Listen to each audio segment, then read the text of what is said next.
কিরে, পায়ে 2 টাকার স্যান্ডেল, গায়ে কুচকানো শার্ট, তোর এই ভার্সিটিতে ঢুকার ভিসা কে দিল রে? তোরা এভাবে কেন বলতেছিস? আরে শুনি না, তুই থাকস কই? আমার বাসা ভাই পাশের বস্তিতে। এটা হচ্ছে প্রাইভেট ইউনিভার্সিটি, এখানে স্মার্ট আর রিচ কিডরা পড়তে আসে। আর তোর মতো আবুল ইউনিভার্সিটিতে চান্স কেমনে পাইলি? শোন, ওনা তোদের মতো ড্যামেজ স্টুডেন্ট না যে সেমিস্টার ফি দিয়ে পড়তে হবে। আর এই ইউনিভার্সিটিতে পড়তে কোনো টাকাই লাগে না, ওর মেধা দিয়ে চান্স পেয়েছে। নেক্সট আর কিছু বল। নেক্সট আমি বলতেছি, ওদের মতন স্টুডেন্টদের জন্য না আমাদের ভার্সিটিটা একদম পুরো গুলিস্তানের বাস স্ট্যান্ডের মতন হয়ে গেছে। তোদের জন্য না এই ভার্সিটি না। আই তুই কি বলতেছিস এগুলো? কাউকে রেসপেক্ট করতে পারিস না? এখানে রেসপেক্টের কি আছে? তোর ড্রেস আপ দেখছিস, ওর জন্য এই পরিবেশটাই নষ্ট হয়ে গেছে। স্টপ। রাইসুল, তুই সামনে আগাও, আমি আসছি, কথা আছে। খাও। না না, কোনো সমস্যা নাই, আমার পেটে ক্ষুধা নাই, আমি খেয়ে আসছি, পেট ভরা আছে। আমি দুটো অর্ডার করেছি, একটা তোমার একটা আমার। খাও। আচ্ছা।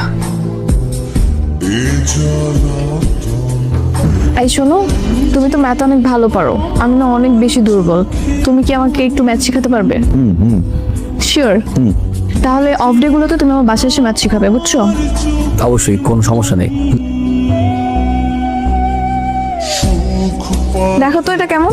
এটা তো ছেলেদের জুতা, তোমার পায়ে মানাবে না, এই তোমার জন্য মেয়েদের জুতো প্রয়োজন, এইখান থেকে নাও।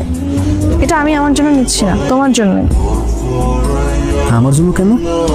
এটা আমি তোমাকে গিফট করব, দেখো তো কেমন, পছন্দ হয়েছে?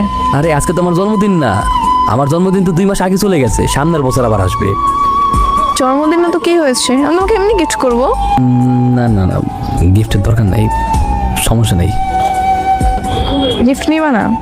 আচ্ছা ঠিক আছে, কালকে থেকে তো তুমি আমাকে টিউশন করাবে, সেই টিউশনের অ্যাডভান্স পেমেন্ট হিসেবে তোমাকে আমি গিফট করবো। এবার নেবে? মানে? মানে তুমি কালকে থেকে আমাকে ম্যাথ পড়াবে, তো সেটার অ্যাডভান্স পেমেন্ট হিসেবে তোমাকে আমি একটা গিফট করবো, বুঝছো? দেখো পায়ে পরে দেখো, আগে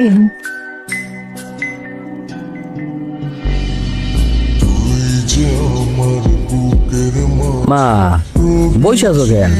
চলো খামো লগে, আও খাওন দাও। কি ব্যাপার মা, ভাতটা দাও খাই। ডাইল শেষ রামদম কি? শোনো, আমি নতুন একটা টিউশনি পাইছি, ও টিউশনিতে আমি অনেক টাকা পাবো। আল্লাহর মধ্যে টিউশনে টাকা পাইলে আমাকে পুরো মাস চলে দেবো, ওর টেনশনের কিছুই নেই। আলহামদুলিল্লাহ।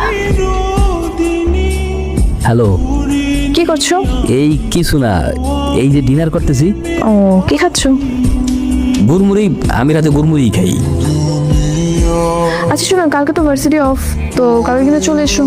হ্যাঁ হ্যাঁ ঠিক আছে, আমি সকাল সকাল চলে আসবো, তুমি আমার ফোনে অ্যাড্রেসটা টেক্সট করে দিও। Okay bye. মা কি হয়েছে, মুড়ি খাবো, সমস্যা কি? তুমি বউ। তুমি তো আনইজি ফিল করতেছো কেন? আমরা তো ফ্রেন্ড, চিল। এনো, তুমি তোমার মেধা দিয়ে ম্যাথটা সলভ করবে। অঙ্কের ব্যাপারে প্রথমে যে কথাটা জানতে হবে সেটা হচ্ছে যে ম্যাথের ভয় পাওয়া যাবে না। হ্যাঁ, ভয় পেলেই কঠিন মনে হবে, জিনিসটাকে ভালোবেসে করতে হবে। এই তো হয়ে গেল, বুঝতে পারছো? আসলে তো অনেক ইজি, আমি এত সহজভাবে কখনো শিখি নাই। এখন থেকে পারবা। আঙ্কেল আসসালামু আলাইকুম। বসো, আমার বাবা। হ্যাঁ, কি ব্যাপার বলো। এই ছেলেকে? ও তো অতসীর বন্ধু। অতসীর বন্ধু মানে? এই বস্তুটার ছেলে অতসীর বন্ধু হয় কি করে? ভার্সিটির বন্ধু, ছেলেটা নাকি খুব ভালো ম্যাথ পারে, তাই অতসী বলছিল ওর কাছে ম্যাথ করবে। দেশে টিচারের অভাব, ওরকম লোয়ার ক্লাস ছেলের কাছে ওকে ম্যাথ শিখতে হবে না, তোকে আজকে বিদায় করে দাও। আস্তে কথা বলো না, শুনতে পাবে তো। শুনো শুনো, বলনি কোন একটা বস্তির ছেলেকে তোমরা ঘরের ভেতরে ঢুকিয়েছো, মানুষজন দেখলে আমার মান সম্মান থাকবে? আচ্ছা চিল, বাদ দাও। এরপর আমরা কিভাবে করতে পারি এটা? আসলে হয়েছে কি বাবা, অতসীর বাবা ওর জন্য একটা আগে থেকে টিচার ঠিক করে ফেলেছেন। আমি আর অতসী জানতাম না, উনি আবার কলেজের প্রফেসর, উনি কাল থেকে ওকে পড়াতে আসবে।